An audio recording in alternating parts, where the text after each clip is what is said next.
recording. Yes.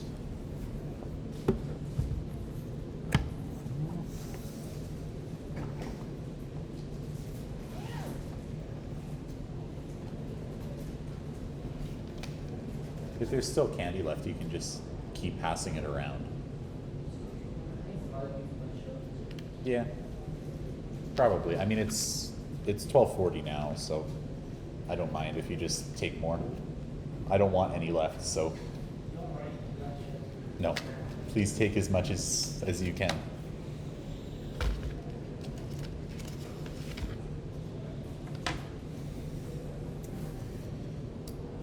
Let's see. Does this work? Yeah. Is that like, yeah, that works. Okay. Cool. All right, let's get started. Is this working? Yeah, this is working. It's just weird. Can't really hear it from up here. Okay, let's get started. So this week we're talking about more mod stuff, primes, GCD.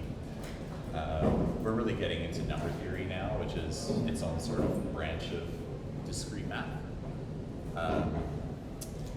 Maybe before we get started, I'd like to just do a quick show of hands. So on a scale from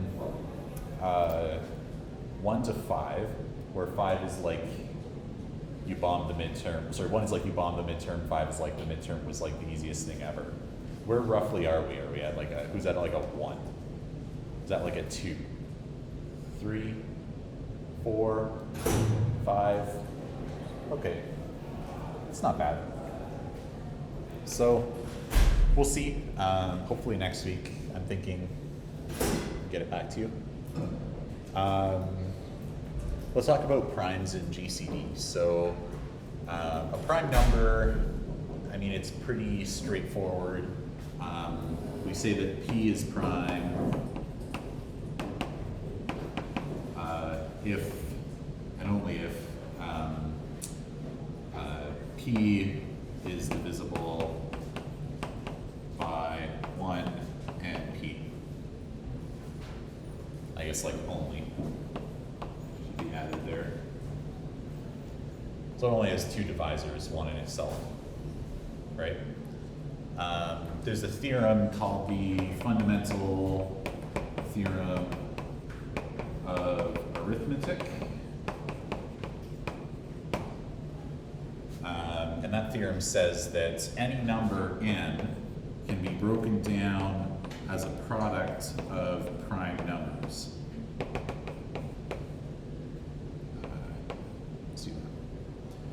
Some product of prime numbers, and the reason we have those powers is because it could be like multiples of those prime, right? So it could be like, as an example, 12 is equal to 2 to the power of 2 times 3 to the power of 1, right? But some product of primes. You can break down any number into a product of primes, and that product of primes is unique, right? Which should make sense, right? So every number has a unique way you can represent it using a product of primes. That's the fundamental theorem of arithmetic.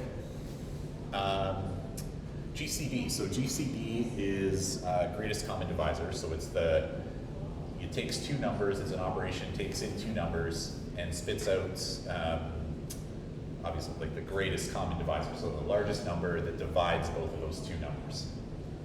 So, how do we write this? Yeah, I guess that's probably the best way I can summarize it without going deep into math notation. We have a way to calculate GCD, which is using the Euclidean algorithm. And I'd like to maybe run through an example. So I'm just going to pull up the one that you did in lecture. Here it is. So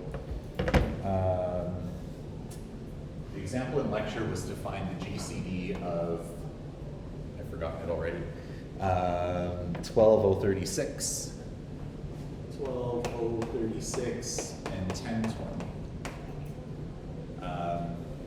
Find the GCD of those 2 numbers. We use an algorithm called the Euclidean algorithm to do this. Euclidean algorithm, how we do it. So we use the division algorithm as a part of the Euclidean algorithm. Division algorithm says that you can break up any number, any two numbers. So you could write, in this case, 1236 is equal to the second number, 1020, times something plus something is the division algorithm. So we have to figure out what those two blanks are. How do we do that? Wondering if there's like a nice way for me to show you. Maybe I'll just like go and Google calculator. Sure, great. So you can open up your calculator and you can go 12,036 divided by the second number is 1020 equals, gives you 11.8. So the first number is 11. You just take the whole part of the number you get when you divide the two. That's the first number. The second number, what I usually do, there's a couple ways to do this, but what I'll usually do is I'll go minus the whole part, 11. So I'll just get the decimal part, 0.8. And then I'll multiply it by the number that I divided by earlier. So 1020 gives me 816. That's your answer. And if you do it, sure enough, 1020 times 11 plus 816 will give you 12,036. Now we do this again, and this is the Euclidean algorithm part. So we did the division algorithm. Now the Euclidean algorithm says you sort of just repeat this process. So it says that the GCD between these two numbers is equal to the GCD between the lower number and the remainder that you just got, that 816. So now we say, well, what's the GCD of these two? This is easier because they're smaller numbers, right? So eventually the hope is that we get down to easier and easier numbers until eventually we can just do the answer, right? So 1020 equals 816 times 1, just visually, like two of them would be over 1020, right? It'd be like 16 something. Plus the difference, 816 minus 10, 816 minus 1020, right? So 816, I guess backwards, 1020 minus 816. 1020 minus 816 equals 204. So plus 204. So we've got that now. Now what we can do is we can say, okay, well, what's the GCD of 816, the smaller of the two, with the remainder, 204? Well, 816 equals 204 times 4. Exactly equal to that, plus 0.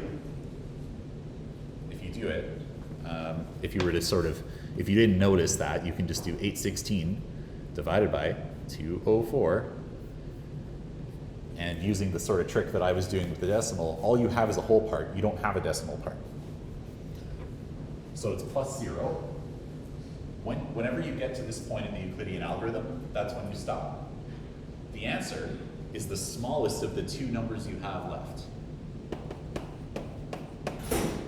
That's the answer to the GCD between those two numbers. Does that make sense? Okay. Yeah, and that's all I really wanted to talk about with Euclidean algorithm. Any questions about Euclidean algorithm before we move on? No? One more sort of little trick I guess I wanted to share is prime checking. So oftentimes when we have a number, maybe, for example, here 1236 is maybe not a, like you can tell that's not a prime because it's divisible by 2, right? But what about a number like 12037? Is that prime? Is it composite? It's kind of hard to tell, right? So how we do it is we use something called the sieve of Aristophanes. I'm not going to write it on the board because I don't know how to spell it. But it's some Greek guy. And basically what you do, to check if this is prime, take the square root of it and floor the answer. So basically drop the decimal. Let's see what we get. So if we do 12,037 square root, oh shoot, weird calculator, square root 12,037 is 109.7. Floor is 109. So now what you have to do to check if this is prime, you need to check all of the primes that are less than this, less than or equal to this. So all the primes less than or equal to 109. So you check 2, then you check 3, 5, 7, 11, 13, all the way on until, you have some prime that's bigger than 109. I don't know what the next prime after 109 is, but you would just keep checking. So instead of having to check every single prime, you just have to check any that are less than the square root. The reason for that is that if you look at any number, say 12, you can write this in a few different ways. You could write 12 as 3 times 4. You could write 12 as 6 times 2, or as 1 times 12, right? So that all the divisors come in pairs. They're always going to have an even number of divisors, right?